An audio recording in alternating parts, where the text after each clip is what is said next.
This is Midday Mobile with Sean Sullivan on FM Talk 106.5.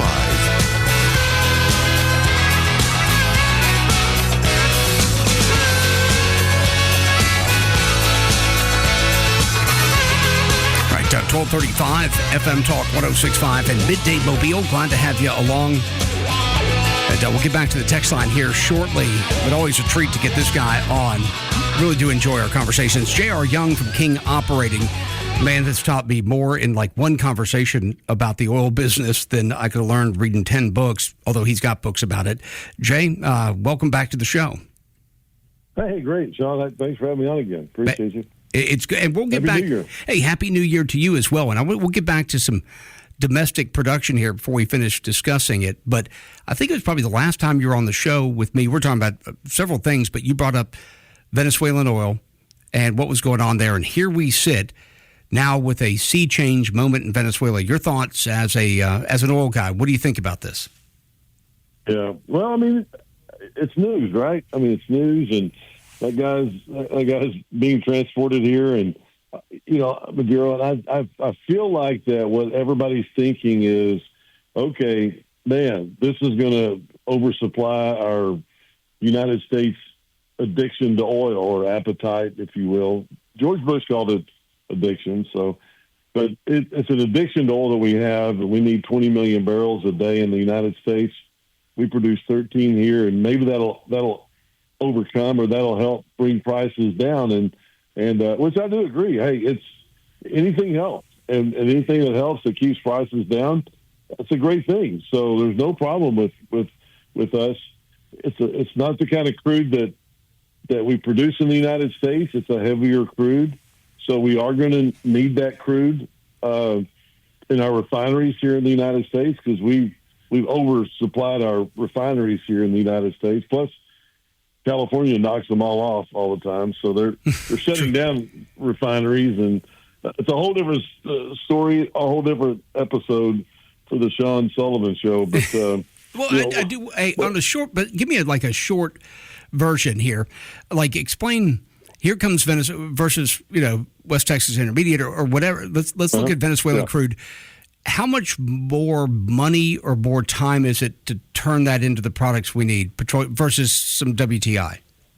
Yeah, well, Sean, first let me start off. I mean, they're producing about 1 million barrels a day over in Venezuela. They're down from 2.5 to 3 million. So they're producing 1 million, 1.1 a day. They need some. They're exporting some. To the United States, it could make a small difference. I mean, like I said, we need 20 million barrels a day. If they're producing, 200-300 that they could allocate for the United States, that's great. But now, what everybody's hoping is that we'll just go in there and start producing, 5 to 10 million barrels a day and just help us out a lot, which that's not going to happen. John, only on Landman. Only on the show Landman, Cooper and Billy Bob Thornton can drill 6 wells by dinner. Yeah, that's what I did want to get your opinion on that, too, before this Venezuela thing came up. But the fact that they can strike it, and I watched that show, and I go, I wonder what Jay thinks of that show. Oh, you're not the only one. I get a lot. Even my wife will ask me to, okay, stop it, pause it, what's going on here, type things. But, no, I mean, Venezuela is going to be a great place. They say there's 300 billion barrels of oil over there. They say that it's going to help out a lot, but you don't have the infrastructure. You've got to get rigs in there to drill for oil and gas. You've got to get people to drill the wells. I mean, you've got to have a completion. You could take 2 rigs over there and a completion frac crew over there and start producing that oil, and that would help a lot. But you're not going to make a big difference. You know what I'm saying? It's like wells come in at 1,000, 2,000 barrels a day. They decline rapidly. So to get up to a big difference and overtake our deficit. Mm-hmm. We need 20 million a day in the United States. We need 20 million. We produce 7 million.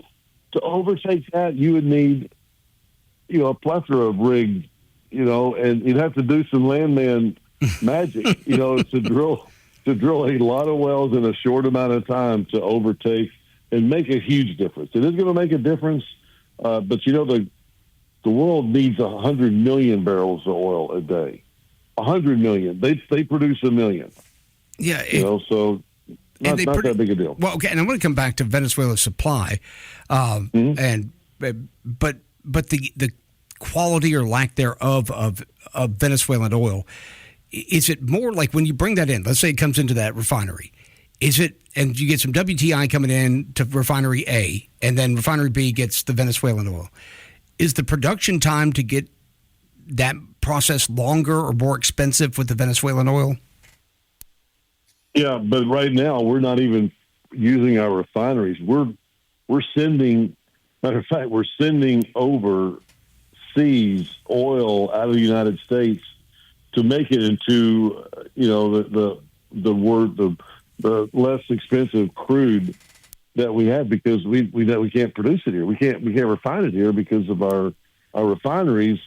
So to do that, it just costs more money. So yeah, it'll be more expensive. And you need that type of oil. You need that type of oil to make sure that you can, put those in our refineries here. And it's a great deal. I mean, it's going to work out and it's going to help. But our demand for oil, that's what I look at too. I look at not only the supply that we're going to have, but also look at the demand. So I'll say, hey, you know what? We're going to need more oil every day. The demand, or what I say is the peak oil demand. When are we going to start needing less oil in the United States? And EIA, Goldman, all the people just keep knocking that number out further, which means that we're not going to go down in demand. Demand for oil is going to be around for a long period of time. We're going to need more oil. So therefore, we're going to need more oil, and we're not producing it here right now. We're using less rigs in the Permian to drill for oil and gas. We are not only using less rigs to drill for oil and gas, but also the wells that we have online are declining. So we're going to need a big demand here, coming this summer, next and the end of the year, and going into 2027. We're not going to have as much oil in the United States. We're just not drilling it like we were, 2 years ago, and when Trump said, "Drill, baby, drill." Yeah, what happened? Why aren't we drill, baby, and drilling? Yeah, well, the price is going down, and the shale, the SHALE shale wells that you have to frack, the break-evens are so expensive that a lot of people shut down, and they're like, well, we're not going to drill these things at $50, $60. We'll just hold on to our acreage, and when prices go back around, and this is cyclical, just like everything, when it comes back around, it will. They'll drill it at 70 or 80, but they're not going to drill it at 50, 60, 70, and everybody thinks the prices are going to continue to go down, which, hey, they could. They may continue to go down for a short amount of time, but by next summer, we'll see 70, 75, $80 without question, because we just don't have the oil in the United States. And that's we're not going to have it. Yeah, something for all of us to think about, too, as consumers, that there is a point, I mean, it doesn't magically appear, that gasoline prices, well, as a driver and a consumer, I like to see them come down, but they get to a certain point where the volume of production will go down because there's not the people are going to sit on that reserve. They don't have to sell it right then. Right. Yeah. So you're right. And so what happens is it's cyclical, and I'm a fourth generation guy, and I wrote my book, The Upside of Oil and Gas Investing. I believe I sent you a copy. Did I send you a copy? Got it on my bookshelf. Okay, absolutely. Good. There you go. Good. So, and I'd like to send others to a copy of the book. If you go to the website, we'll talk about that in a minute when we're closing out. But yeah, you're right. I mean, you do need a lot of oil in the United States, and it's just a tug of war. OPEC says, "Oh, we're going to put 1.5 million barrels on the market. We're going to oversupply the United States," and then all of a sudden they go, "Oh, yeah, hey, well, we're just kidding. We're not going to give you 1.5 million," and so they're trying to play that price too, because they make money. Their countries make money on oil and gas. I mean, they're nationalized, so therefore that's how they make their money. And the more money they make, more, I don't know, gold cars they can build or whatever they do over there. Okay, but let's talk Venezuela. Less quality, but the volume. You kind of mentioned that for a second. I mean, people have said that Venezuelan oil reserves may be the biggest of any nation. Do you think that's true? Yeah. I don't know if that's true or not, but that's what they're saying. And I don't know how they verified it. And we were having a conversation around it this morning, just talking about, is that true? I don't know how do you make sure when you have a dictatorship, you have that unselling of a country, make sure they're telling the truth. I don't know. I don't think it's possible. So, right. I mean, yeah. they boast about all kind of stuff. I don't know that for sure that's going to be accurate with the amount of oil they have there. But I mean, how do you take this? You take this oil that they have. We know it's a lot. I don't know if it's most or not. That's just what they're saying. But they have a lot.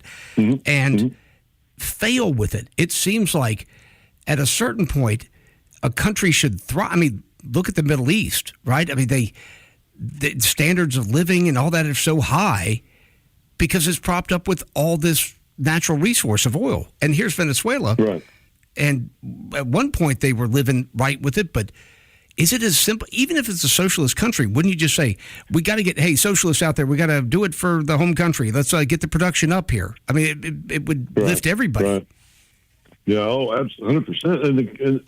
And the country makes money for the oil anyway, so why wouldn't you get it up to 2-3? They had it up to 2.5 to 3 million barrels at one time. Then they quit drilling. There was underinvestment. They just didn't know what they were doing. So oil went down to 1 million, and they're still making money at 1 million. I don't know how much money they're making, but they're still making money. I'm assuming at 1 million barrels. But why not get it to 2 to 3? Exactly. You get more oil than anywhere else, and it just takes a lot. It's not as easy as it seems to get a country up to that. Because you have so many different. The oil and gas business is so complicated, but it's not. But I could imagine going into a country like Venezuela and bringing rigs in and all the money, because every barrel of oil is sold goes into the Venezuela's pockets. So it's like that's their checkbook. Yeah. So wouldn't you want your checkbook to have more checks in it? Like if we could, and I'm not asking for a landman miracle, but they've had 20 years of this. Hey, let's we let production go to 1 million. Hey guys, let's just try to get to 2 million. Let's get to work on this, even if it wasn't American or sell out to other producers. Say, but this is what we're getting off every barrel. We're going to make more money. We're going to double our money. Exactly. 1 million times 50 or $60 a barrel. Let's say 1 million times 60. Times 30, that's $2 billion a month. $2 billion a month. They have it there to 1 million barrels a day. Why not take that to 2 million, 3 million? What do you have to give up? I don't know. I'm not in those boardrooms, and I don't want to be in those boardrooms. But I don't want to. But I'd love to have the opportunity to make that kind of money with oil and gas production, because But I mean, they run their whole government off of that $2 billion a month. Not to say I couldn't, but of course I could. But I'm just saying that's a lot of money, and why not? And if you have the reserves, which you're saying, you're claiming you have more oil in your country than Russia, Iran, Iraq, every country, and they say there's 20% of the total reserves of oil in Venezuela. I don't understand it, but I tell you what, I'd be hiring me a bunch of Billy Bobs to go out there and let's take this thing up. I'm like you, Sean. Let's take this to 2 to 3 million barrels and live large. Yeah, if you're having trouble, have a great country. Yeah, if you're having trouble keeping the books, you know what you say at companies I work for, gross cures all.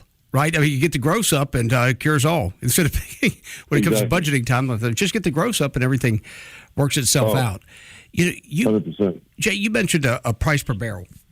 And I know in conversations we've had in the past, let's look back here domestically, where that, I say sweet spot, because I see the business from a bigger side. I am, like I said, a consumer who fills up the 36-gallon tank on my Ford, but the price where there's incentive for production and American jobs in there, and it's healthy and robust, and people are going to, like you said, take those risks out there. But I'm not paying $5 a gallon. What is that price per barrel? Where is that sweet spot? Yeah. Well, and I will go back to Billy Bob Thornton and on Landman, because he says $78 a barrel, and that's good.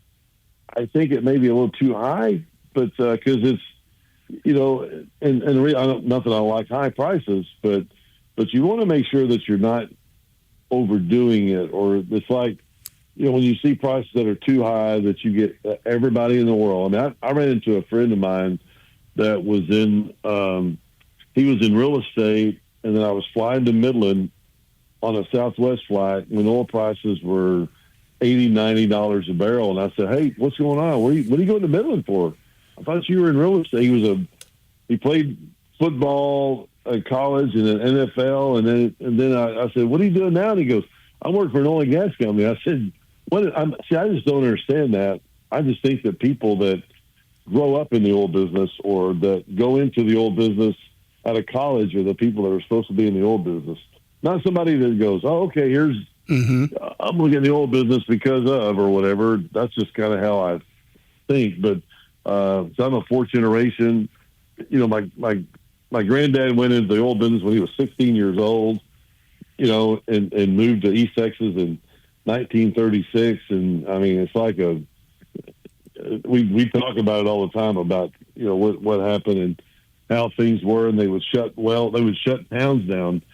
These small towns, when they bring a well in, they wanted to watch the oil come over the derrick. I mean, that was my grandfather. I mean, that's how they grew up. They don't do that anymore, but that's just how the history of oil and gas and today it's just so different. But yeah, you need $70, $75 a barrel is healthy. Right now, we're in a growth mode. And I'll write about this too I'm doing a second edition of my book, The Upside of Oil and Gas Investing. So you can get one now. I'd love to send you an autographed copy, or I'll send you one when we get the second edition done. But I'm just thinking about it because it is. There's you want to drill right now for oil and gas. Prices are down. We're picking up a rig to drill in the Panhandle of Texas. That's a really great area for us up there. And we want to put in $75 million in equity and hopefully sell for $200 to $300 million. But we are picking up a rig up there, and it's like, okay, we go by the yard, and there's three rigs in the yard not being used. And they have these people that are running around trying to work for their families, and that's a lot different when you go by a yard and there's three rigs in the yard. Instead of no rigs. If there's no rigs, you can't get a price. It's like, "Hey, I need a rig." And they go, "Well, we have all our rigs already being used." Right. And you go by that one with three rigs, and they're like, "Man, I got this rig over here. I got this rig. I got this rig." I mean, what specifications do you need? Because that's when you're negotiating. You're not negotiating when all are being used. And one of the things, Sean, that we've talked about is that, to drill an oil and gas well takes about as many vendors as it does to build a house. Wow. Because you need cement, you need casing, you need a rig, you need people, you need wireline. I mean, I can go through all the list of things that you need to drill or complete or produce wells, and it does. It takes a lot of different vendors, and if they're busy, it's hard to get prices. But if they're not as busy, then they're like, "Okay, hey, you sold me that pipe last year at, when prices were down, at $8. I needed it at $7 or something." And they're like, "Yeah, I've got some." Or it's all negotiable. Everything's negotiable. It's not just a one size fits all like some people may think. Yeah, well, it's business, and even when you're dealing with oil and natural gas. Remind folks too, if they want to get the book. I know you can find your book like in stores and on Amazon and all that. But is that best, or going to your website? What do you do? Yeah, go to my website. If you want to download it, if you like an autograph, if you're interested in looking at oil and gas as an investment, or if you're investing in oil and gas, or if you have that idea, you need to buy my book, because I talk about a lot about, how can investors get taken advantage of, and what's a good deal, what's not a good deal. So if you're interested in that, go to my website, kingoperating.com, and fill out the information and say, "Hey, I'm interested in an autographed copy of Jay's book. I'd be glad to send it to you." Or if you're just like, I want to learn gas and what goes on behind the scenes and what about Jay Young's family, you can go to anywhere and buy the book yourself. Whichever one, we welcome it, and I give all the money to charity for the book, so I'm not making any money off of it, and I always love helping the military. Well, it's good stuff. It's a good read, too, for people to check out. And, in the second edition, just point out that Cooper can't drill that many wells in a day, okay? He definitely will be mentioned. Jay, man, great to talk to you again, and we'll talk again soon. Absolutely. So, Happy New Year. Talk to you soon. Happy New Year. There he goes, the one and only Jay Young, and we'll be right back. More Midday Mobile. You're listening to Midday Mobile with Sean Sullivan on FM Talk 106.5.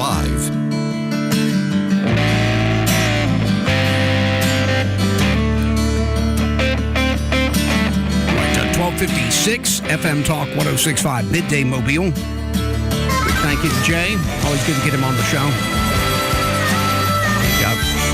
Coming up hour number 2.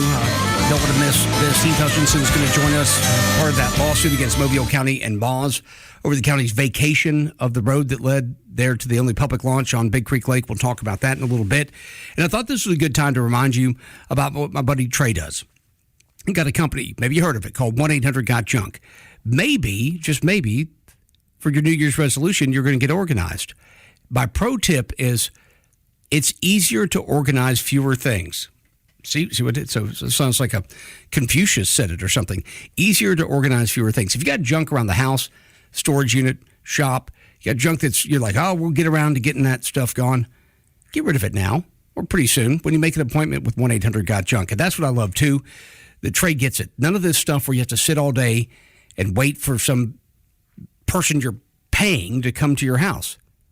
They find out the day you want to do it, the time you want to do it. They make a good old-fashioned appointment. And then all you got to do when they get there is point at the junk you want gone. It can be big stuff, too. You don't just think boxes. I mean, they remove, above-ground pools and trampolines and storage buildings and the contents and all that stuff. If that's in your way, they can handle that as well. But make the call. The name is the number, 1-800-GOT-JUNK, or go to the website, 1-800-GOT-JUNK.com. Make that appointment and get your New Year's resolution done and started today when you make that appointment with 1-800-GOT-JUNK. All right, coming back, hour number 2 of Midday Mobile.